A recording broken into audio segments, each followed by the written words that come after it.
Durante séculos, a pólvora negra foi o explosivo mais potente disponível. Ela podia lançar bolas de canhão, mas não era eficaz para a maioria dos projetos de mineração e de construção de rodovia. Ela era fraca demais para despedaçar rochas. Em 1846, um químico italiano chamado Ascanio Sobrero sintetizou um novo explosivo, a nitroglicerina. Esse líquido oleoso era pelo menos 1000 vezes mais poderoso que a pólvora negra. Ele conseguia despedaçar rochas com facilidade. Infelizmente, a nitroglicerina era instável. Se você a deixasse cair de uma pequena altura, ela explodia. Se ela se aquecesse demais, explodia. Se ela se esfriasse demais, explodia. Mesmo se ela fosse colocada em um quarto fresco, escuro e sozinha, ela acabaria explodindo. A maioria dos países baniu seu transporte e muitos baniram sua fabricação. Em 1860, um cientista sueco chamado Alfred Nobel começou a tentar estabilizar a nitroglicerina. Após 7 anos de experimentação, ele alcançou seu objetivo ao fazer com que uma substância quase sem valor, conhecida como diatomito ou Kieselguhr, absorvesse a nitroglicerina. O diatomito é uma rocha porosa que, ao ser esfarelada, vira em um pó fino. Quando misturado ao diatomito, a nitroglicerina é absorvida por ele. E a massa resultante pode ser modelada em formato de bastão. Nessa forma, a nitroglicerina ficava muito mais estável. Ela podia ser armazenada, transportada e utilizada seguramente sem perder sua potência explosiva. Nobel deu à combinação de nitroglicerina e diatomito o nome de dinamite. Dinamite mudou o mundo. Também enriqueceu o Nobel. Sem um estabilizador, a nitroglicerina era arriscada demais para ter valor comercial, como Ascanio Sobrero constatou. Quando utilizado sozinho, o estabilizador diatomito tinha pouco valor. Porém, a combinação dos dois componentes fez da dinamite algo transformador e valioso. De um modo similar, a combinação do Evangelho de Jesus Cristo e a Igreja de Jesus Cristo dos Santos dos Últimos Dias nos proporciona benefícios poderosos e transformadores. O Evangelho é perfeito, mas é necessário que haja uma igreja divinamente comissionada para pregá-lo, manter sua pureza e administrar suas ordenanças sagradas com o poder e autoridade do Salvador. Observe a combinação do Evangelho do Salvador com sua igreja, conforme estabelecida por Alma, um dos profetas do livro de Mórmon. A igreja era responsável por não pregar nada, senão arrependimento e fé no Senhor, que redimiria seu povo. Utilizando a autoridade de Deus, e a igreja era responsável por administrar a ordenança do batismo em nome do Senhor, como um testemunho de que haviam feito convênio com ele de servi-lo e guardar seus mandamentos. As pessoas que eram batizadas tomavam sobre si o nome de Jesus Cristo, filiavam-se à sua igreja e lhes era prometido grande poder por meio de uma manifestação do Espírito. O povo se dirigia às águas de Mórmon para ouvir a Alma pregar o Evangelho. Embora eles reverenciassem aquelas águas e a floresta ao redor, a Igreja do Senhor não era um local ou um edifício, nem é hoje. A Igreja é simplesmente feita de pessoas comuns, discípulos de Jesus Cristo, reunidos e organizados em uma estrutura divinamente designada para ajudar o Senhor a realizar seus propósitos. A igreja é um instrumento pelo qual aprendemos sobre o papel central de Jesus Cristo no plano do Pai Celestial. A igreja oferece o caminho autorizado para que as pessoas participem de ordenanças e façam convênios duradouros com Deus. Guardar esses convênios nos aproxima de Deus, dá-nos acesso ao seu poder e nos transforma naquilo que Ele deseja que nos tornemos. Assim como a dinamite, sem a nitroglicerina não é nada especial. A Igreja do Salvador só é especial se estiver edificada sobre seu Evangelho. Sem o Evangelho do Salvador e a autoridade para administrar suas ordenanças, a igreja não é especial. Sem o efeito estabilizador do diatomito, era limitado o valor da nitroglicerina como explosivo. Conforme temos visto no decorrer da história, sem a Igreja do Senhor, a compreensão que a humanidade tinha a respeito do evangelho dele era instável, propensa ao desvio doutrinário, sujeita à influência de diferentes religiões, culturas e filosofias. Uma mistura dessas influências manifestou-se em todas as dispensações até esta última. Embora o Evangelho tenha sido inicialmente revelado em sua pureza, a interpretação e a aplicação desse Evangelho gradualmente assumiram uma forma de religiosidade que carecia de poder, porque a estrutura divinamente autorizada estava ausente. A Igreja de Jesus Cristo, dos Santos dos Últimos Dias, possibilita o acesso ao poder de Deus, porque é autorizada por Ele, tanto para ensinar a doutrina de Cristo, quanto para oferecer as ordenanças salvadoras e exaltadoras do Evangelho. O Salvador anseia por perdoar nossos pecados, ajudar-nos a acessar seu poder e nos transformar.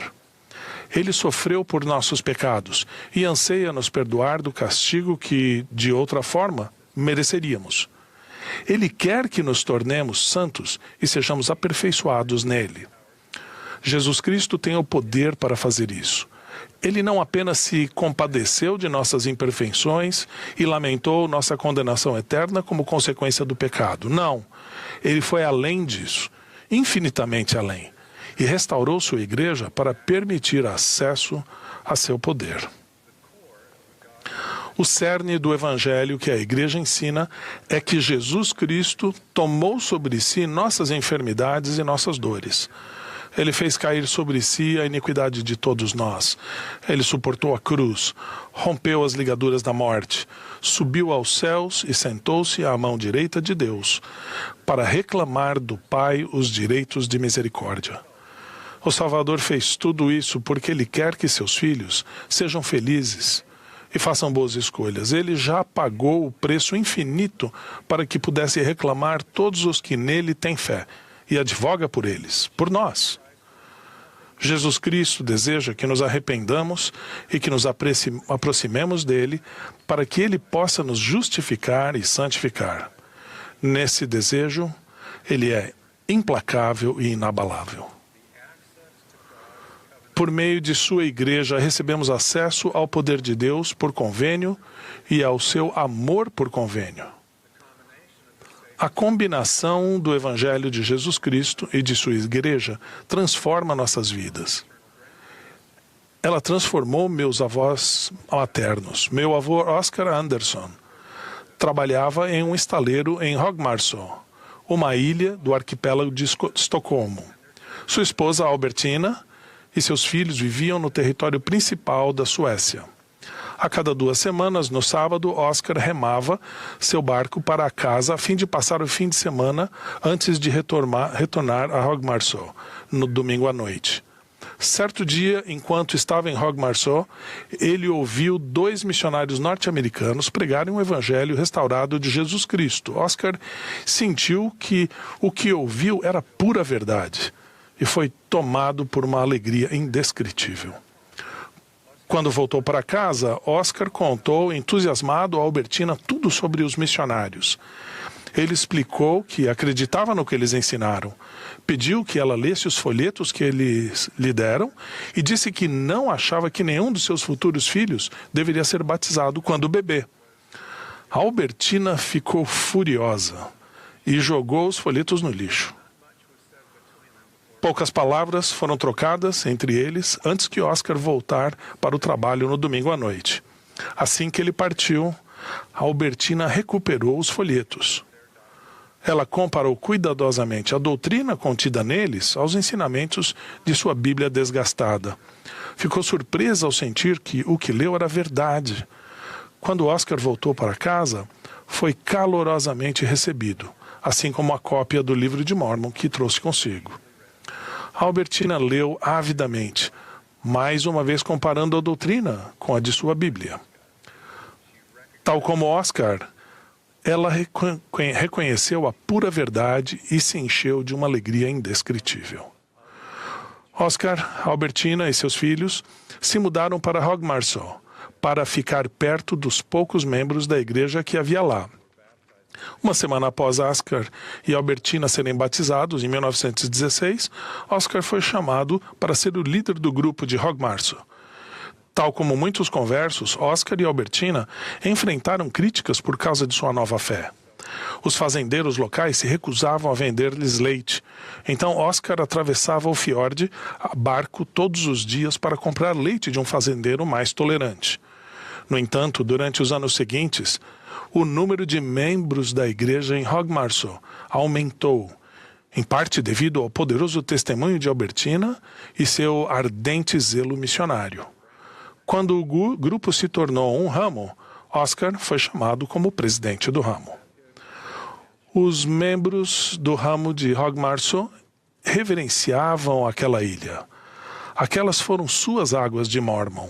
Foi lá que chegaram ao conhecimento de seu Redentor. Ao longo dos anos, à medida que guardavam seu convênio batismal, Oscar e Albertina foram transformados pelo poder de Jesus Cristo. Eles ansiavam por fazer mais convênios e receber suas bênçãos do templo. Para obter essas bênçãos, eles emigraram permanentemente de sua casa na Suécia para Salt Lake City, em 1949.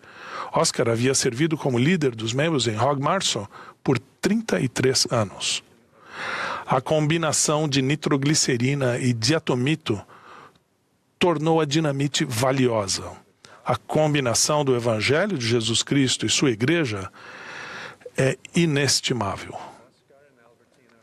Oscar e Albertina ouviram sobre o Evangelho restaurado porque um profeta de Deus havia chamado, designado e enviado missionários para a Suécia. Por encargo divino, os missionários ensinaram a doutrina de Cristo e, pela autoridade do sacerdócio, batizaram Oscar e Albertina. Como membros, Oscar e Albertina continuaram aprendendo, desenvolvendo-se e servindo ao próximo. Eles se tornaram santos dos últimos dias porque guardaram os mandamentos, convênios que fizeram. O Salvador se refere à Igreja de Jesus Cristo dos Santos dos Últimos Dias como minha igreja, porque ele a comissionou para realizar seus propósitos de pregar seu evangelho, oferecer suas ordenanças e convênios, e assim tornar possível que seu poder nos justifique e santifique. Sem sua igreja, não há autoridade, não há pregação das verdades reveladas em seu nome, não há ordenanças ou convênios, não há manifestação do poder da divindade, não há transformação naquilo que Deus quer que nos tornemos, e o plano de Deus para seus filhos é anulado. A igreja nesta dispensação é parte integrante de seu plano. Convido-os a se comprometerem mais plenamente com o Salvador, com seu Evangelho e com sua igreja. Ao fazerem isso, descobrirão uma combinação do Evangelho do Salvador e de sua igreja traz o poder para a sua vida. Esse poder é muito maior do que a dinamite.